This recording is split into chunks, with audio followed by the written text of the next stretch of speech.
CM KCR Kondagattu పర్యటన సందర్భంగా కాంగ్రెస్ మాజీ ఎంపీ పొన్నం ప్రభాకర్ పలు డిమాండ్లు చేశారు. కేసీఆర్ కొండగట్టుకు వచ్చే ముందు బస్సు ప్రమాదంలో చనిపోయిన వారి కుటుంబాలను ఆదుకునేలా పర్యటన చేయాలన్నారు. దైవ దర్శనం కంటే ముందే బస్సు ప్రమాద బాధితుల సమస్యలు పరిష్కరించాలని డిమాండ్ చేశారు. కొండగట్టుకు మెట్ల దారి ఏర్పాటు చేయడంతో పాటు గుట్టపై భక్తులకు మిషన్ భగీరథ నీళ్లు అందేలా చూడాలన్నారు. తాగునీటి సమస్య పరిష్కారానికి శాశ్వత పరిష్కారం చూపాలన్నారు ఆయన.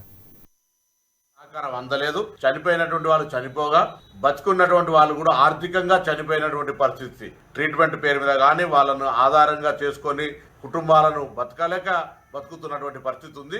అందుకు సంబంధించిన అంశాన్ని మొట్టమొదటిగా దేవుని దర్శించుకునే కంటే ముందు ఒక మానవతావాదిగా ఆ సమస్యను పరిష్కరించే ప్రయత్నం చేయమని చెప్పి కోరుతాను. దాని తర్వాత కొండగట్టు అంజన్నకు మంచి మెట్లదారి ఉండే, కానీ దానికి సంబంధించి మెట్లదారి విషయం లోపల నేను పార్లమెంట్ సభ్యుడిగా ఉన్నప్పుడు ప్రయత్నం చేసినాం. సొంతం కొన్ని పైసలు ఖర్చు పెట్టి చేపించినాం. ఇవాళ ఇప్పటికి కూడా మెట్లదారి మీద మరి ఘాట్ రోడ్ ఉన్నా ఇంకోటి ఉన్నా మెట్లదారి యొక్క విశిష్టతనే కాబట్టి కొండగట్టు అంజన్న దేవాలయం దర్శించాలనేటువంటి మనసు కలిగి మీరు కొండగట్టుకు వస్తున్న